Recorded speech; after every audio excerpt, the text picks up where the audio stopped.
ओम सुरभ्ये नमः।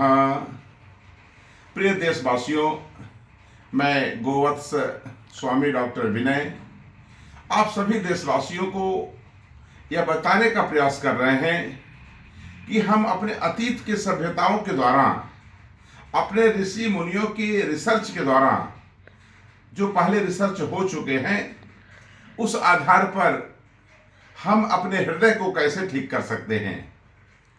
सज्जनों, आज हम अपने कामधेनु लैब में बैठे हुए हैं और आप इस बात को जाने कि हमारा ये लैब है। देख रहे हैं यहाँ पर हमारा डिस्टिलेशन एक छोटा सा प्लांट है जो डिमॉन्स्ट्रेशन के लिए मैं यहाँ बनाया हुआ हूँ। इसमें गोमूत्र और पंचगव्य का हम प्रयोग कैसे किया जाता है, ये सब यहाँ पर होता है। और आपको बताएं कि हृदय को कैसे ठीक रखें, इसके लिए आप सभी से मेरा निवेदन है कि आप हमारी बातों को थोड़ा ध्यान से समझें, जिससे आप हृदय की बीमारियों से पूरी तरह बच सकते हैं। तमाम सारे लोग मेरे पास आते हैं, देश के कोने कोने से लोग आ रहे हैं कि मेरा हृदय की समस्या है, मुझे डॉक्टर पेसमेकर लगाने के लिए कह रहे हैं। कोई कहता है कि मेरा ब्लॉकेज बढ़ गया है। सज्जनों, मैं आपको बता रहा हूं कि यदि इस तरह की कोई भी समस्या आपकी है तो आप सबसे पहले अपने दिनचर्या को बदलें। आपको मैं बताऊंगा कि जो हमारे भोजन है, जो भोजन रोज हम लोग करते हैं, इस भोजन के खाने के तरीका को बदलें। हम क्या खाना चाहिए, क्या नहीं खाना चाहिए, इसे जानें। इसके लिए आप सभी से निवेदन है कि आप जो भी मौसम के फल हैं, सुबह कच्चा फल, उसे आप 12 बजे तक खाने का प्रयास करें। और उसका भी एक रेशियो है जो मैं अपने पिछले लेक्चर्स में बताया हूं। और 12 बजे के बाद जब आप खाना खाते हैं तो उसमें सलाद का प्रयोग करें, जरूर करें।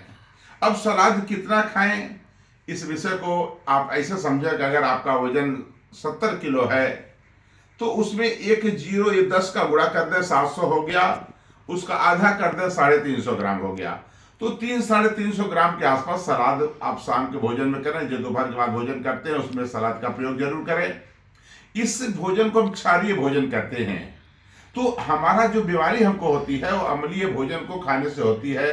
जैसे आजकल पिज्जा, बर्गर, चॉकलेट, पाव रोटी, नमकीन, बिस्किट और ये जर्सी गाय का दूध, ये सारी चीजें हैं।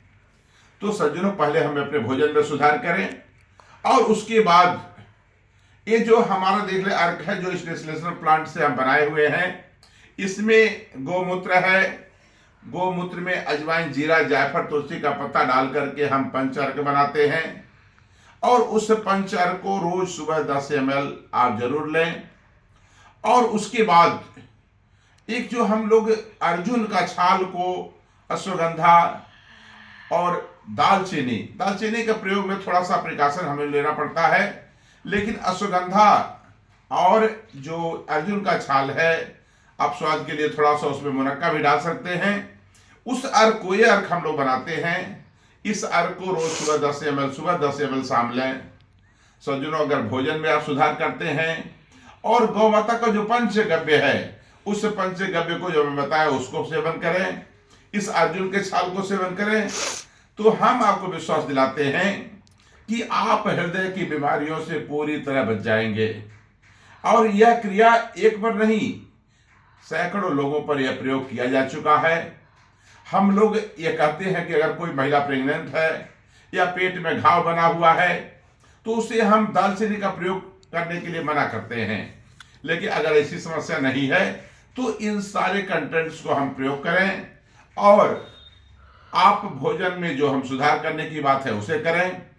तो हम आपको बताएं कि आपका बहुत सारा पैसा जो ब्लड प्रेशर में आपका खर्च लगता है, हार्ट की बीमारियों में लगता है, और यहां तक मैं ये भी बताऊंगा कि जो ये सारी चीजें मैं बता रहा हूं, इससे ऐसा नहीं केवल हृदय सही होगा, ये हमारे शरीर के पूरा सिस्टम इससे सही होता है। तो हमारी जो भारतीय देसी गाय हैं, जो गौ माता हैं, उनके शरण में चले जाएं। और मैं हर समय जब भी मेरा कोई लेक्चर किसी भी बीमारी पर होता है तो एक बात मैं जरूर कहता हूं कि ये सारे करने के बाद हमारे ऊपर कृपा भी होना चाहिए। लिखा है ना कि परिश्रम करे कोई कितना भी, लेकिन कृपा के बिना काम बनता नहीं है। तो कृपा कैसे होगा, इस सारे के साथ मैं आपसे कहूंगा कि अगर आपके आसपास कोई देसी गाय है, नहीं है तो जो गौशाला है कोई देसी गाय का, उस गौशाले में जाइए, अपने हाथ से गौ माता को कुछ ग्रास खिलाइए, उनको सहलाइए, उनके पीठ को सहलाइए, और उसके बाद उनका थोड़ा पैर दबाइए, और उसके बाद प्रेम से उनसे हालचाल उनका लीजिए, अपनी दुखड़ा को कहिए। तो आपसे मैं बताऊं कि किसी भी बीमारी से आप बच सकते हैं। और वैसे आज हम हृदय की बीमारियों पर अपना प्रकाश डालें। हमें पूरा विश्वास है कि इस सारे सिस्टम का आप पालन करेंगे। अगर आपको कहीं कोई दिक्कत है तो मेरा पर्सनल नंबर है 99-355-30-30-4। आप सुबह 10 बजे से लेकर के 2 बजे के बीच में हमसे बात कर सकते हैं, और मैं आपकी समस्याओं को, जो कुछ भी आपके शंका है, उसका समाधान करने के लिए मैं अपना मोबाइल नंबर आपको दे रहा हूं 99-355-30-30-4। इस मोबाइल नंबर पर आप संपर्क भी कर सकते हैं। निश्चित रूप से गौ माता की कृपा होगी, और कृपा से आप बहुत बड़े समस्याओं से बच जाएंगे। आप सभी को बहुत बहुत धन्यवाद। वंदे मातरम।